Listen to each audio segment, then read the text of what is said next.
Okay, so here I was. So,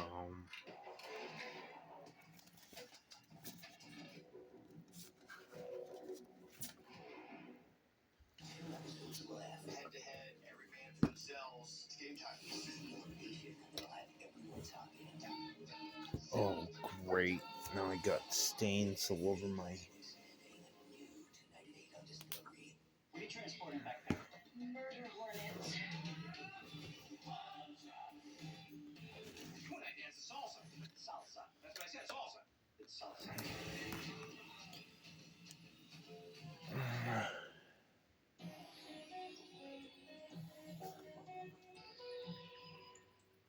Cappers are automated machines which apply caps on bottles that have been filled with a factory product.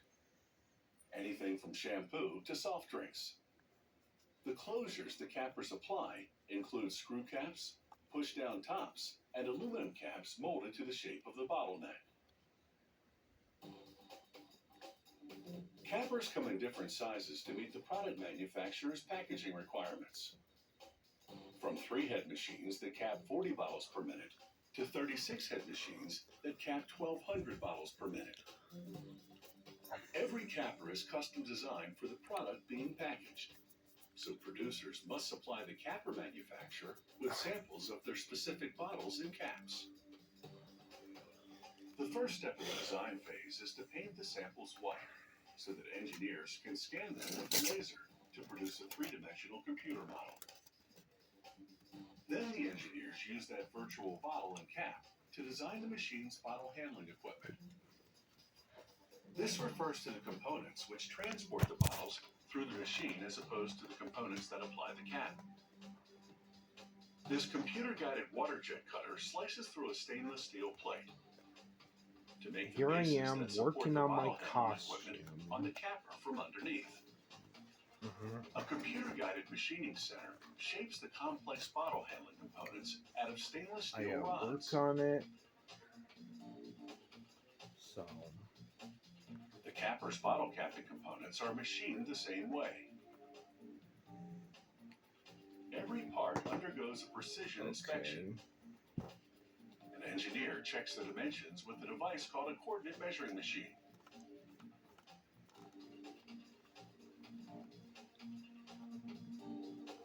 I'm coloring my entire router cuts the plastic Venom components mask of the bottle handling black, equipment and I'm from a gonna 19 keep millimeter the thick sheet eyes of a polyethylene. little bit white.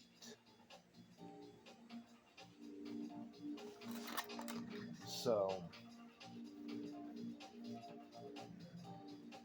Meanwhile, an electrician wires the capper's control panel. It houses the components which regulate the machine's speed, as well as the computer that controls all I the was machine's working on my functions. costume. The machine has sensors that detect the presence of a bottle and cap at the capping head. These sensors are wired to the computer. Other workers assemble the production line conveyor belt that ferries bottles into and out of the capper. The belt is comprised of plastic links connected with pins. I'm trying to work on my To costume. begin assembling the machine, workers attach the 3 capping heads to the overhead carousel. Then they install a capping chuck in each head. The chuck picks up a cap. Then the capping head rotates to screw the cap on the bottle.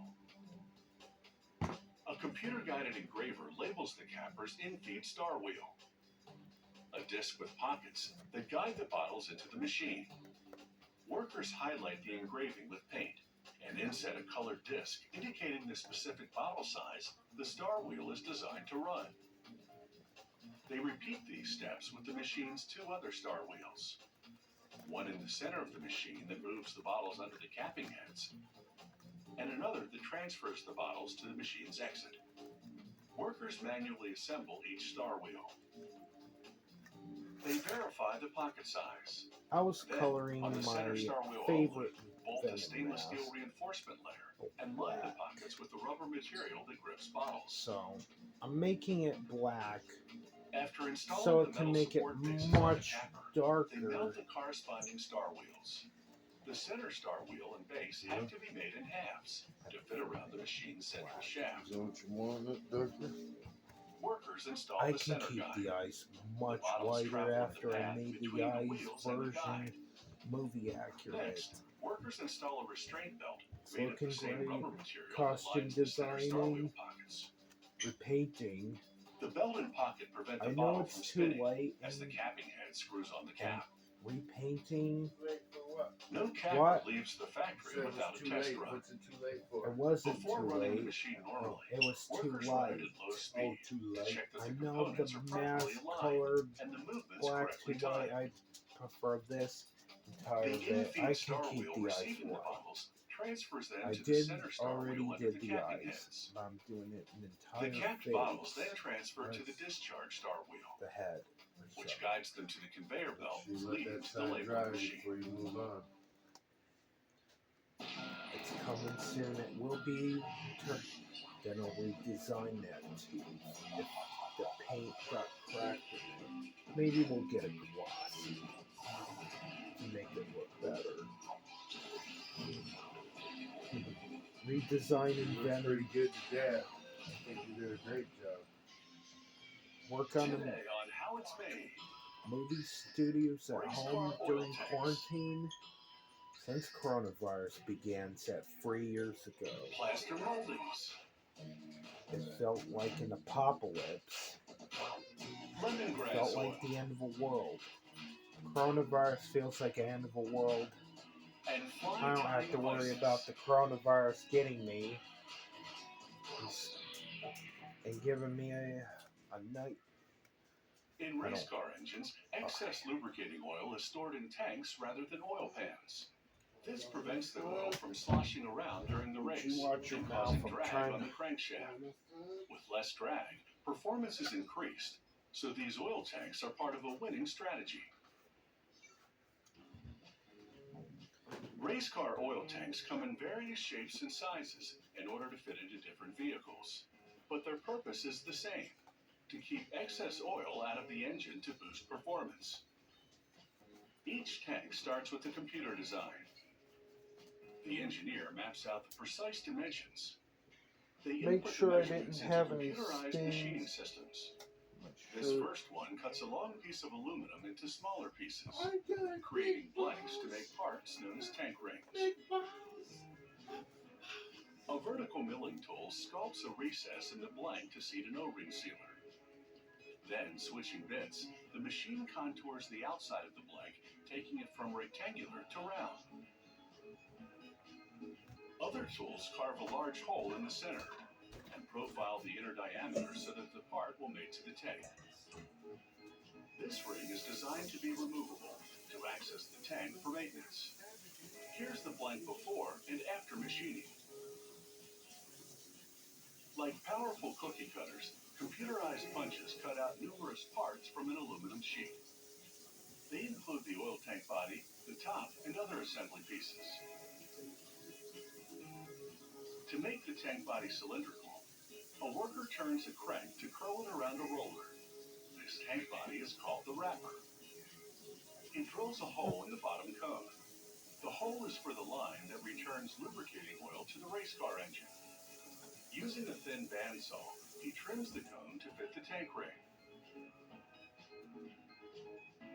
With a device known as a hydraulic tube bender, a worker shapes a piece of pipe to a precise radius. This pipe will be used to vent air into a chamber at the side of the oil tank.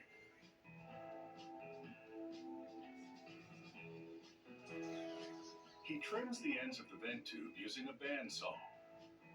Who's gonna let that dry? A worker welds the tank ring to the bottom cone, creating a thick seam all the way around. He then seals the seam of the cylindrical wrapper body and welds a top cap to a de-aerating baffle. Air will rise through it and vent it into and out of the side chamber, leaving only oil in the tank. Well, it's getting a lot better since I colored this black. So it's gonna be darker. It's drying. Maybe I'll let it dry by hand. I'll do some final touches on my costume. Coming up next, my muscle suit.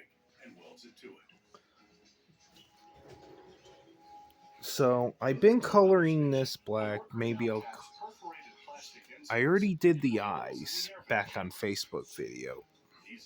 I can redo the entire top of the head, but not to mess up the eyes. It's got to be dark black. Yes, there's the spots on it. It has to be recovered black. And then it will be. So stay tuned for part 11 next week. Peace out.